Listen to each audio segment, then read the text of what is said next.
Hello student, आप सभी का अपने इस चैनल पे स्वागत करता हूँ। तो शुरुआत करते हैं आज के क्लास की ओर से। जैसा कि हमने फर्स्ट लेक्चर में सेट का एक प्रॉब्लम बताए थे, जिसमें हम दो सेट लिए थे और दो सेट का क्रॉस प्रोडक्ट कैसे किया जाता है उसी को हमने बनाए थे। ठीक है, तो आज जो हम पढ़ेंगे, आज हम तीन सेट लेंगे और तीनों सेट का क्रॉस प्रोडक्ट कैसे किया जाता है, यानी कार्टेशियन प्रोडक्ट, तो उसी को हम समझेंगे। ठीक है, तो जो स्टूडेंट 11th क्लास में है या जो 12th क्लास में है, उसके लिए बहुत ही महत्वपूर्ण क्लास होने वाला है। आपको शुरू से अंत तक देखना है। ठीक है, आपका सारा कॉन्सेप्ट क्लियर हो जाएगा। तो यहाँ पर शुरुआत करते हैं आज के क्लास से। देखिए, यहाँ पर हमने हेडिंग दिया है cross product of three set, तीन सेट का क्रॉस प्रोडक्ट।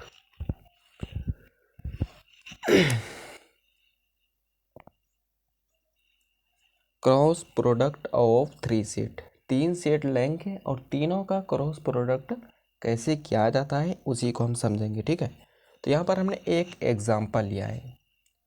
यहाँ पर हमने एक सेट ए लिया है जिसमें हमने तीन एलिमेंट लिया है 1 2 3। ठीक है, सेट ए में हमने तीन एलिमेंट 1 2 3 लिया है।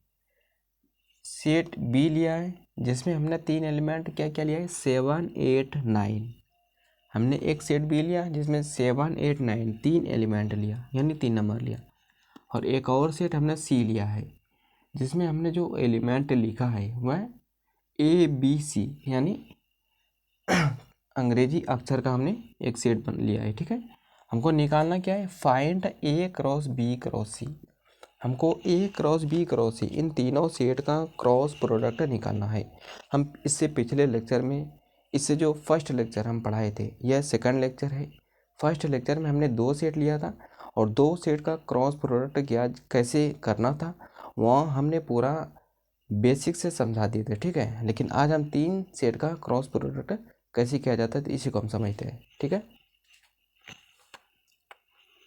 यहाँ पर देखिए इसको कैसे बनाना है।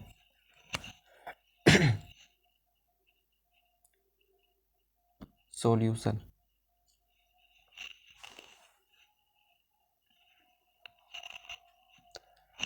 हमको निकालना है ए क्रॉस बी क्रॉस सी, यानी तीनों सेट का क्रॉस प्रोडक्ट। ठीक है, तो हम कैसे निकालेंगे, तीनों सेट को एक ही बार हमको नहीं लिखना है।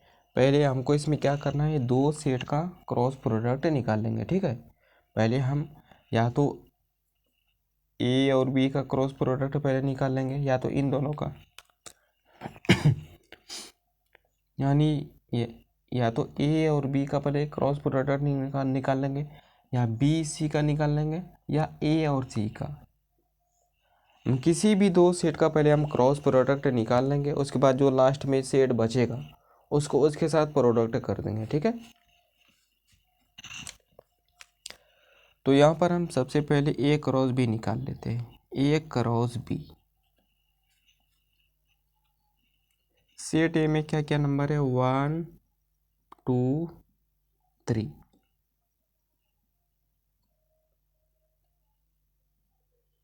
क्रॉस सेट बी में जो नंबर है 7 8 9।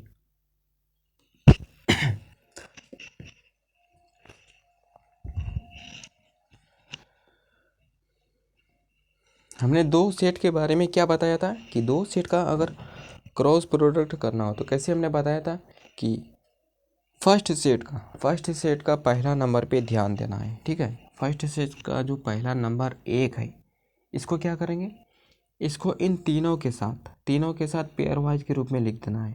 यानी 1 को पहले 7 के साथ लिखेंगे पेयर वाइज के रूप में, फिर इसी 1 को किसके साथ लिखेंगे, 8 को लिखेंगे। ठीक है, फिर इसी 1 को 9 के साथ लिखेंगे पेयर वाइज के रूप में।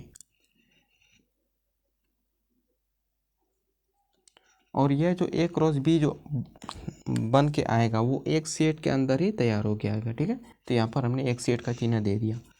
1 को पहले 7 के साथ लिखेंगे पेयर वाइज के रूप में, तो 1 7 हो गया। इसको छोटी ब्रैकेट से बंद करना है, कोमा। 1 को 7 के साथ रूप में, 7 के साथ पेयर वाइज के रूप में हमने लिख दिया। पेयर यानी जोड़ा,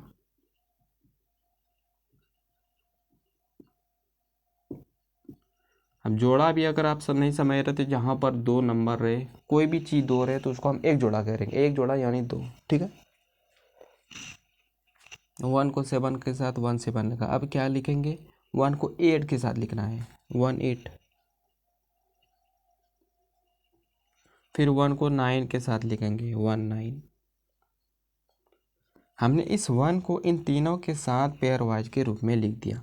अब यहाँ से 1 का काम समाप्त हो गया, ठीक है। अब इसके बाद जो नंबर है, इसके बाद नंबर क्या है, 2 है। इसको भी सेम प्रोसेस करना है, 2 को 7 के साथ, फिर 2 को 8 के साथ, फिर 2 को 9 के साथ पेयर वाइज के रूप में सजा देना है। यानी 2 7 2 7 2 8 2 9।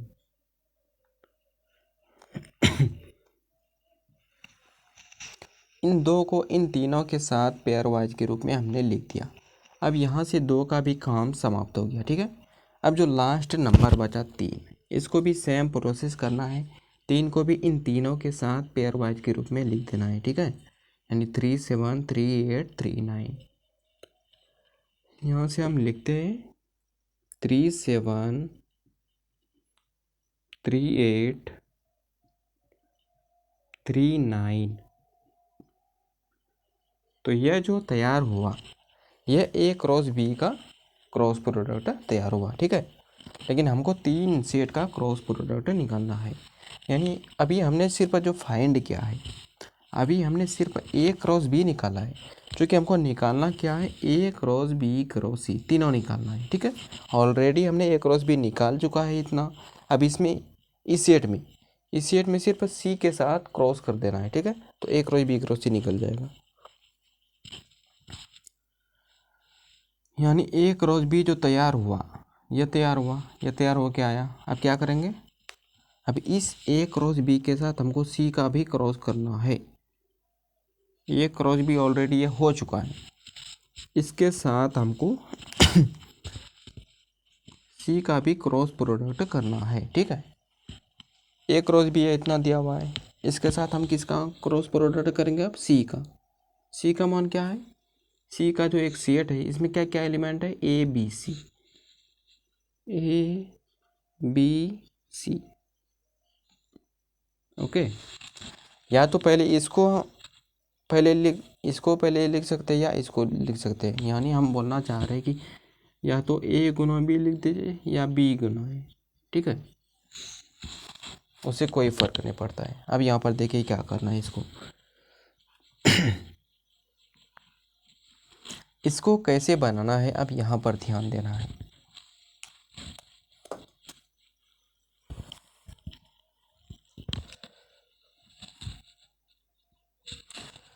एक बात हमेशा याद रखना, चाहे 2 सेट का क्रॉस प्रोडक्ट हो, 3 सेट हो, या 4 हो, या 10 हो, क्रॉस प्रोडक्ट करने के बाद वो जो नंबर आएगा वो भी एक सेट के अंदर ही आएगा। यह हमेशा ध्यान रखना है, ठीक है।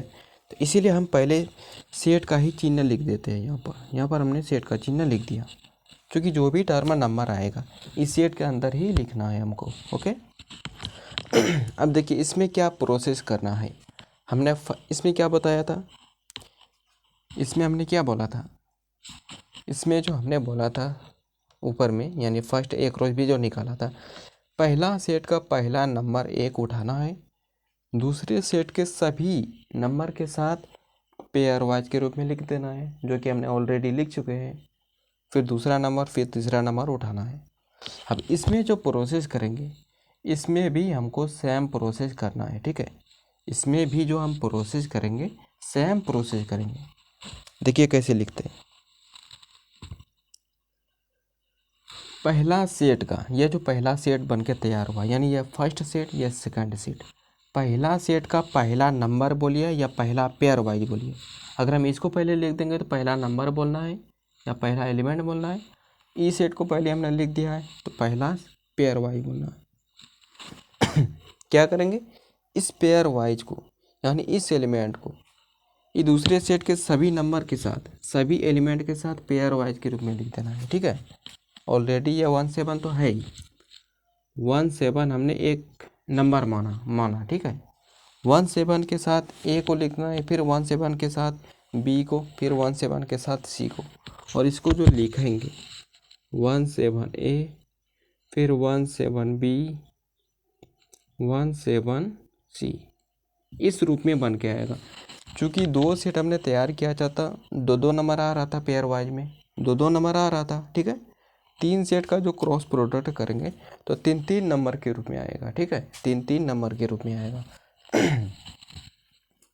तो यहाँ से शुरुआत करते हैं, यानी इस पेयर वाइज को पहले ए के साथ लिखेंगे। कैसे लिखना है? 17 ए, इसको ब्रैकेट के अंदर बंद कर देना है।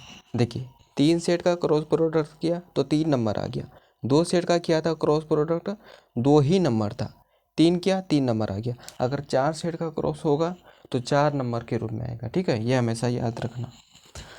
फिर इस 17 को बी के साथ लिख देंगे, यानी 17 बी, ओके, लिख दिया। फिर इस 17 को सी के साथ लिखना है, 17 सी।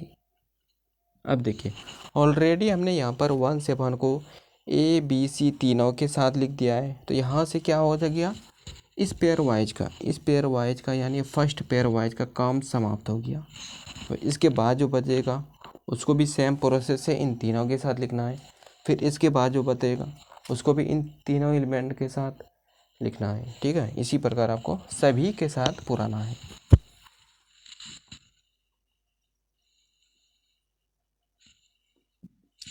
नेक्स्ट क्या करेंगे, यहाँ से स्टार्ट करेंगे।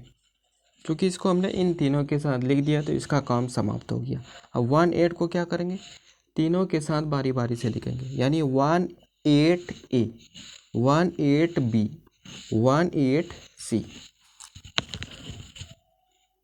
18 ए लिख दिया, 18 बी, 18 सी, ठीक है, यहाँ पर हमने लिख दिया। यानी इस 18 को सेकंड पेयर वाइज को इन तीनों नंबर के साथ या तीनों एलिमेंट के साथ लिख चुका हो, तो यहाँ से इसका भी काम समाप्त हो गया, इसका भी काम समाप्त हो गया। अब इसके बाद जो पेयर वाइज बचा इसको भी इन तीनों के साथ लिख देंगे, 19 ए, 19 बी, 19 सी, 19 ए, 19 बी, 19 सी, ठीक है। हमने इस 19 को तीनों के साथ लिख दिया। अब इसके बाद जो बचा इसको भी उन तीनों के साथ लिखना है। इसी तरह सभी नंबर को सेम प्रोसेस के रूप में लिखते जाना है, ठीक है। इसके बाद क्या बचा, अब 27 से स्टार्ट हो गया, 27 यानी 27 ए, 27 बी, 27 सी, 27 ए, 27 बी, 27 सी हमने यहाँ पर लिख दिया। इसको इन तीनों के साथ लिख दिया, इसका भी काम समाप्त हो गया। इसके बाद जो है 28 उसको भी तीनों के साथ लिख देंगे, 28 ए, 28 बी, 28 सी, ठीक है, हमने लिख दिया तीनों के साथ। अब इसके बाद क्या कौन सा है, इसके बाद जो टर्म है 29 है उसको भी हम लिखेंगे सेम तरीके से, यानी 29 ए, 29 बी, 29 सी, ठीक है, हमने तीनों के साथ लिख दिया। अब इसके बाद 3 से स्टार्ट हो गया, 3 7 3 8 3 9, यानी इसको पहले इन तीनों के साथ यानी ए के साथ, फिर इसको बी के साथ, फिर इसको सी के साथ, 3 7 ए, 3 7 ए, 3 7 बी, 3 7 सी, ठीक है। हमने इस पेयर वाइज को तीनों नंबर के साथ लिख दिया। अब इसके बाद क्या है 3 8 है, इस 38 को भी तीनों के साथ लिख देते हैं, यानी 38A 38B 38C हमने इसको लिख दिया। इसके बाद जो लास्ट बचा टर्म 39 है, इसको भी तीनों के साथ लिख देंगे। 39A 39B 39C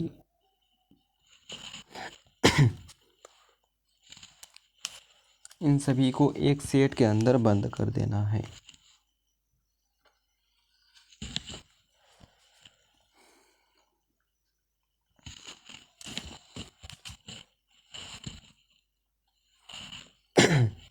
देखिए, 3 सेट का क्रॉस प्रोडक्ट किया तो जितना भी नंबर सेट के अंदर आया वह 3-3 टर्म के रूप में आया ना, यानी 3-3 टर्म के रूप में आया। जो भी पेयर जिस ब्रैकेट के अंदर देखेंगे सभी 3-3 नंबर के रूप में आ रहा है, ठीक है। 2 सेट का किया था क्रॉस, 2-2 नंबर के रूप में आ रहा था, 2-2 टर्म के रूप में। अब यहाँ पर क्वेश्चन ऐसा भी आता है कि जैसे 3 सेट का क्रॉस प्रोडक्ट हमने किया तो 3-3 टर्म के रूप में आया जो, तो सेट के अंदर कितना 3-3 टर्म के रूप में बनेगा, कितना 3-3 टर्म के रूप में आएगा। यानी एक ये हुआ, एक ये 2 3 4 इस टाइप में कितना 3-3 टर्म के रूप में तैयार होगा, ठीक है। इस टाइप का भी आता है। तो यह जो होता है ये एक फार्मूला से निकलता है। फार्मूला होता है n A cross B cross सी।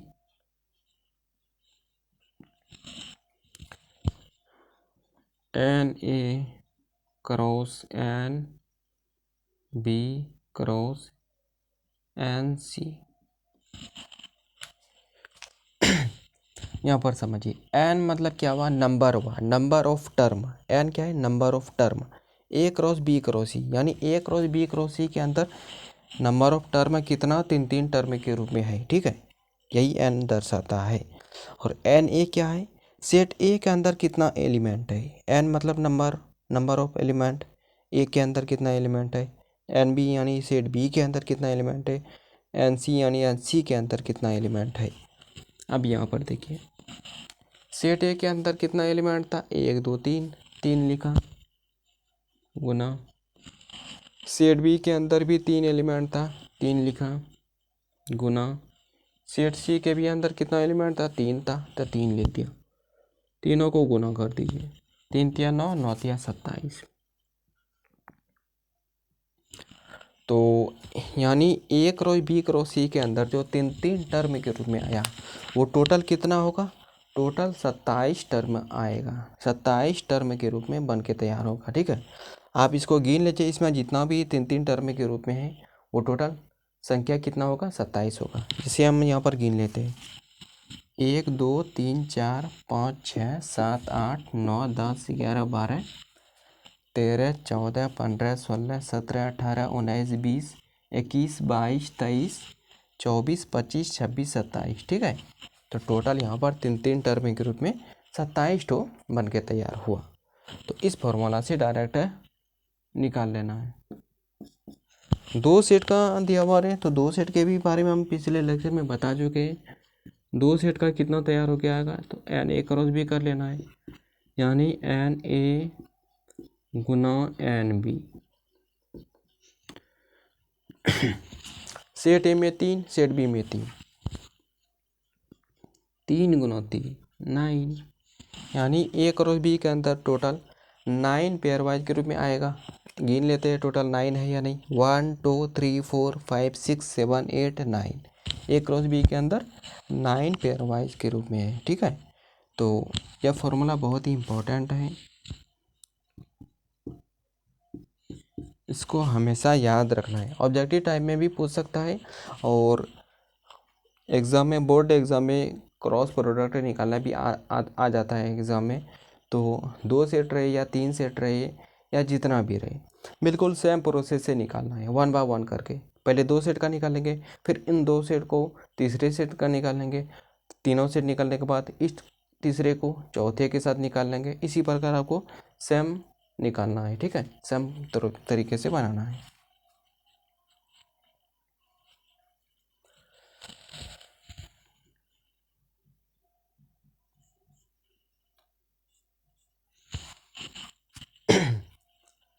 तो स्टूडेंट इस टाइप का क्वेश्चन जितना भी किताब में रहेगा, आप जिस किताब का भी बना रहे हैं, जिसका भी तैयारी, यानी जो 11th में है या जो 12th में है, एनसीईआरटी बुक या केसी सिंह, जहाँ पर भी सेट का सवाल रहेगा, सारा सवाल आपको बना लेना है।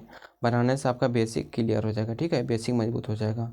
और जो अभी 12th क्लास में है, जिसको ग्रेजुएशन में मैथ ऑनर्स रखना है, तो अभी से आपको सेट पे ज़्यादा ध्यान देना होगा, क्योंकि ग्रेजुएशन में पार्ट 1 में जो होता है एक सेट थ्योरी पूरा चैप्टर ही वहाँ पर पढ़ाया जाता है, ठीक है, पूरा सेट थ्योरी एक किताब ही चलता है वहाँ पे। तो आपको यही से ध्यान देना होगा, पूरा मजबूत करना होगा, ताकि आपको आगे कोई परेशानी ना हो। और तो आज का क्लास हम यही समाप्त करते हैं, मिलते हैं नेक्स्ट लेक्चर में। वीडियो अच्छा लगे तो कमेंट बॉक्स में ज़रूर लिखिएगा और अपने दोस्तों को ज़्यादा से ज़्यादा शेयर कीजिए, ठीक है। तो मिलते हैं नेक्स्ट लेक्चर में, थैंक्स।